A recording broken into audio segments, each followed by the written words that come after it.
कमर चीमा साहब, अभी आपने पेंटागन की प्रेस कॉन्फ्रेंस देखी, बात बता रहे हैं वो कि एक ईरानी जो शिप है, जदीद जहाज़ उनका, उसको सबमरीन के ज़रिए उन्होंने डुबो दिया है। ईरान दावा कर रहा है कि उन्होंने जहाज़ भी गिराया इसराइल के F-35, उसकी तस्दीक नहीं हो पा रही। लेकिन अब सवाल ये पैदा हो रहा है, जबकि जंग 5वें रोज़ में दाखिल हो गई है, कि एग्जॉस्ट कौन करेगा, सबसे पहले थकेगा कौन, बस किसकी होगी, क्योंकि 4 बिलियन तक तो रकम ज़ाया हो चुकी पहले 3-4 दिनों के अंदर अमेरिका की। देखिए, ये बड़ा इंपॉर्टेंट सवाल है कि एग्जॉस्ट कौन होगा, हु विल ब्लिंक फर्स्ट। सवाल ये पैदा होता है कि जो जंग का रुख बदलता जा रहा है, कल जो एक important briefing American secretary of state और अमेरिकन डेप्टी सेक्रेटरी ऑफ जो अमेरिकन सेक्रेटरी ऑफ वॉर पीट हेगसेट एंड CIA के डायरेक्टर ने अमेरिकन कांग्रेस को दी है, उसमें पोजीशन ये है कि अमेरिका बूट्स ऑन ग्राउंड की बात कर रहा है।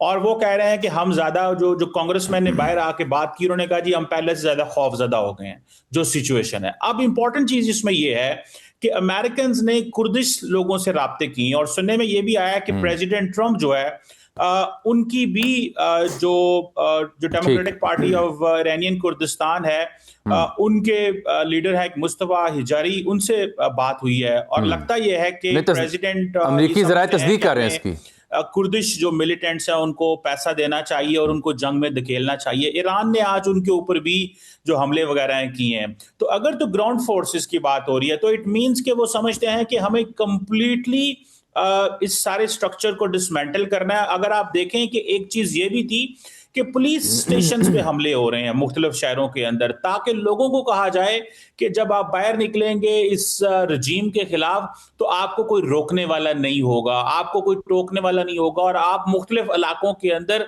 जो जगह है वहां पे कंट्रोल, अपनी अवाम कंट्रोल संभाल ले। मैं समझता हूँ ये थोड़ा मुश्किल नजर आ रहा है कि लोग वहां पे कंट्रोल संभाल लेंगे। ये जो मिलिटेंट्स वाली बात है कि नॉन स्टेट एक्टर्स को लॉन्च किया जाए, मैं समझता हूँ अगेन ये एक बहुत बड़ा क्राइसिस एंड क्योस होगा अगर ये इसमें कामयाब हो जाते हैं। वो चाहते हैं बाल्कनाइजेशन हो ईरान की, लीबिया स्टाइल वहां पे हो, कुछ इलाकों के अंदर कुर्दिश मिलिटेंट्स हो, कहीं पे वो बलोच मिलिटेंट्स को भी फंड कर सकते हैं, क्योंकि उन्होंने तो देखना है कहां कहां फॉल्ट लाइंस मौजूद हैं। तो वो चीजें हैं, लेकिन ईरान की सो फार स्ट्रैटेजी यही है कि वो जहां जहां पे अमेरिका की इंस्टॉलेशंस हैं उनके ऊपर वो मिडल ईस्ट में हमले कर रहे हैं। आज बल्कि एक F-35 भी इजराइल का गिराया उन्होंने। सो पॉइंट बड़ा क्लियर है। पॉइंट ये है कि एक तो ट्रांजिशन हो गई है, नए आयतुल्ला खामनाई के जो बेटे हैं उनका नाम सामने आ रहा है कि उनको अपॉइंट कर दिया जाएगा। दूसरी बात ये है कि अगर ये कुर्दिश मिलिटेंट वाली पोजीशन डेवलप होती है तो आप समझें कि मामलात और खराब हो जाएंगे। सो फार ईरान ने, जो अमेरिका ने एक नई चीज लेके आए हैं, वो कहते हैं जी कि हम पॉलिटिकल इंश्योरेंस देने को तैयार है जो ऑयल जो स्ट्रेट ऑफ हार्मुज से गुजरेगा, तो अमेरिकन नेवी जो है उसमें जाएगी और प्रोटेक्ट करेगी उन ऑयल टैंकर्स को। तो लगता यह है कि सिचुएशन हर रोज डेवलप हो रही है, जिसमें ईरान अपनी पोजीशन को इस तरह मुस्तकम करना चाह रहा है कि वो अमेरिकन टारगेट्स मिडिल ईस्ट में भी हिट करेगा, अपने आप को भी प्रोटेक्ट करना है, मिलिटेंट्स से भी लड़ना है, और उनको सपोर्ट भी कहीं से नहीं है बाहर की दुनिया से। लेकिन अमेरिका के पास जारी बात है सपोर्ट भी मौजूद है, सो कॉल्ड इत्तेहादी भी मौजूद है, वो अपनी मर्जी से इम्प्यूनिटी से ऑपरेट भी कर सकते हैं। तो सिचुएशन जो है वो बड़ी डेलिकेट है। अब देखना यह है कि क्या जो ईरानियन फोर्सेस हैं वो ये जो मिलिटेंट्स अगर उठते हैं इनको दबाने में कामयाब होते हैं कि नहीं, क्योंकि वो सिविलियन पॉपुलेशन जो उठी थी या माजी में उसको तो दबाने में कामयाब हो गए हैं। अगर ये मॉडल चलता है तो ये थोड़ा मुश्किल होगा। एलाइज को टारगेट करना, अमेरिकन इंस्टॉलेशंस को टारगेट करना, इजराइल के अंदर टारगेट करने में तो इजराइली सोफा कामयाब है, बल्कि पैट्रियट एयर डिफेंस सिस्टम और थार्ड जैसे सिस्टम्स को भी उन्होंने काफी ज्यादा जो मिडिल ईस्ट के अंदर टारगेट किया है। तो ये एक नया चैलेंज है। सुनने में ये कि जो IRGC नहीं, इसमें जो आपने ये बात की ना वाली और दीगर, वो तो तस्दीक हुई कि उन्होंने राब्ते किए और वो चाह रहे हैं, लेकिन आज पेंटागन की ब्रीफिंग में वो कह रहे थे खित्ते में मजीद फौजी हमने भेजने हैं। हालांकि कल तक कह रहे थे कि हमने 10-12 हज़ार फौजी वापस बुलाए हैं। तो आपको लगता है कि अमेरिका फौजी ट्रूप्स ऑन ग्राउंड भेजेगा, ये उसकी मजबूरी बन जाएगी, अवॉइड कर सकेंगे? देखिए, मुझे ऐसा लगता है कि वो समझते हैं कि मैसिव जो जो बम्बार्टमेंट करके नुकसानात पहुंचा के तो बूट्स ऑन ग्राउंड हो और साथ में ये जो डिफरेंट ग्रुप्स हैं सेपरेटिस्ट इनको भी लॉन्च कर दिया जाए। लेकिन देखिए ये कोई आसान काम नहीं है। ट्रम्प ने सोचा ये था कि मैं वेनेजुएला साइड विक्ट्री करूंगा, मिसाल के तौर पे मैं जाऊंगा वहां पे किया हमला किया, प्रेसिडेंट को ले गए, टॉप लीडरशिप को जो है उड़ा दिया और नीचे जो है वो हर चीज खत्म हो गई। ईरान के हवाले से उनको ये था कि अगर हम आयतुल्ला खामनाई को स्ट्राइक करते हैं और टॉप लीडरशिप को एलिमिनेट कर दिया है तो शायद हम बात करने में कामयाब होंगे।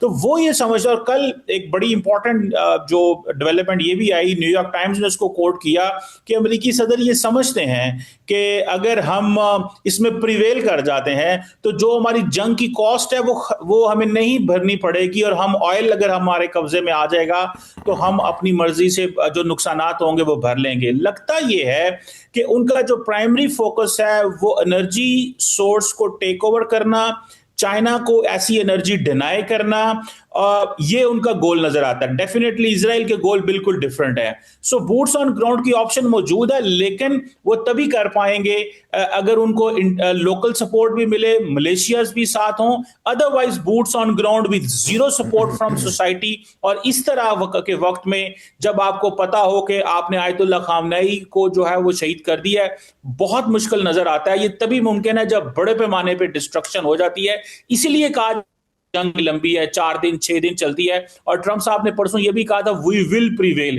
इट मींस को उनको जो पहले रिस्पॉन्स आए हैं वो एक्सपेक्ट नहीं कर रहे थे, वो समझते हैं कि लेटर ऑन हम प्रीवेल करेंगे।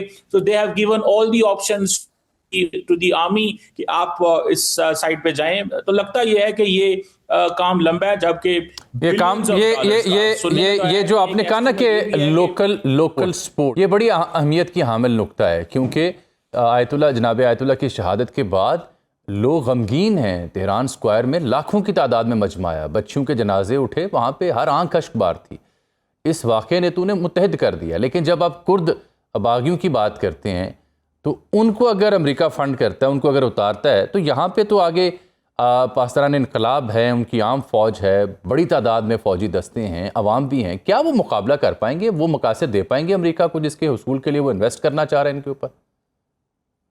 देखिए ये मुमकिन मुश्किल नजर आता है। उसकी वजह यह है कि ईरान ने भी, जो इस्लामिक रेजिस्टेंस ऑफ इराक है, उसने भी यूएस की बहुत सारी पोजीशंस पे हमले किए हैं। 90 मिलियन का मुल्क है, ठीक है, तो 90 मिलियन के मुल्क, आप समझ लें 10 करोड़ जो मुल्क है, मतलब 10 करोड़ के मुल्क को कैसे मैनेज करेंगे? तो छोटा मुल्क हो जिसकी आबादी को 2 4 5 10 मिलियन हो, 20 मिलियन हो, वो अफोर्ड भी हो सकता है, पॉपुलेशन को कंट्रोल करना भी आसान होता है। एंड देन दूसरी बात यह है कि लास्ट टाइम जब इन्होंने कोशिश की थी, जब सिविलियंस लोगों की अपराइजिंग थी, उस वक्त भी कोशिश ये थी कि लोग बाहर निकले, लेकिन लोगों के पास असला नहीं था। और दूसरी बात यह है कि ये जो कुर्दिश फोर्सेज हैं ये कोई इतने खुश नहीं है, इनको माजी में बहुत दफा बीट्रे किया गया है। इसमें टर्की भी एंटर हो जाएगा, ठीक है जी, और वो भी नाराज होगा कि ये क्या करने लगे हैं। और जो इराकी जो इस तरह इनको इंगेज करना, ये नेटो ममालिक भी सामने आएंगे, टर्की सामने आ सकता है। सो इतना आसान नहीं लगता। और फिर आपको पता है कि अमेरिकन जब जरूरत पड़ती है नॉन स्टेट एक्टर्स की इस्तेमाल कर दिया, बाद में उनको अबैंडन कर दिया, फिर उनको इस्तेमाल करने की कोशिश करेंगे। तो ये थोड़ा सा वो अच्छा डॉक्टर साहब ये इसके अलावा एक और बड़ी अहम बात, स्ट्रेट ऑफ हुर्मुज़, आपने हुर्मुज़ की बंदिश, ईरान ने क्या कश्ती गुजरी आग लगा देंगे, फिर जीसीसी कंट्रीज का रिस्पांस, ऑयल एनर्जी सेक्टर, ये क्या सूरत हाल बर्पा होगी इस नतीजे में, बिलखुसूस अगर मैं इस बहरी रस्ते का जिक्र करूं तो? देखिए जो स्ट्रेट ऑफ हार्मुज़ है वो तो एक डेलिकेट चीज है। कल अमेरिकन ने कहा है कि हम इंश्योरेंसेस वगैरह देने को तैयार हैं, हमारी करेगी, लेकिन किस हद तक? सुनने में आया कि ईरान ने जो जिसे कहते हैं ना ड्रोन बोट्स इंट्रोड्यूस कराई हैं, वो जो छोटी बोट्स होती हैं, स्पीड बोट्स होती हैं, वो जाके लगती हैं जो शिप को, और शिप जो है वो कई दफा उसको वो कंट्रोल भी नहीं कर पाते। सो बड़े मिसाइल्स के जरिए हिट नहीं करते, वो ड्रोन बोट्स के जरिए हिट करते हैं। तो टेक्निकली देखें, जो बिजनेस मिलियंस ऑफ डॉलर्स के कार्गो ऑयल को होते हैं, शिप्स होती हैं, तो वो कोई रिस्क नहीं लेगा।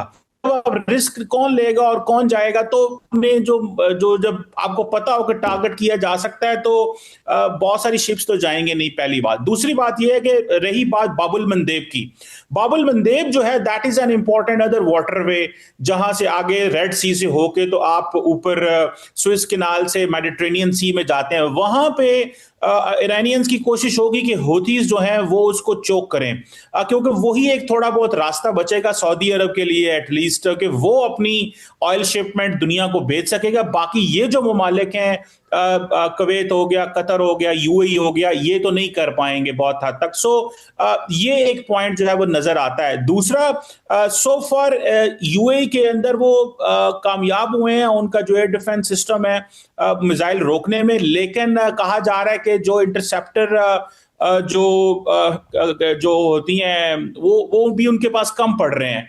तो ये भी एक सवाल है। और अगर सो फार तो मिलिट्री टारगेट किया जा रहा है, सिविलियंस को टारगेट या सिविलियन इंफ्रास्ट्रक्चर को टारगेट ईरानियंस नहीं कर रहे। अगर वो करते हैं तो जाहिर बात है वो जंग की साइड बदल जाएगी।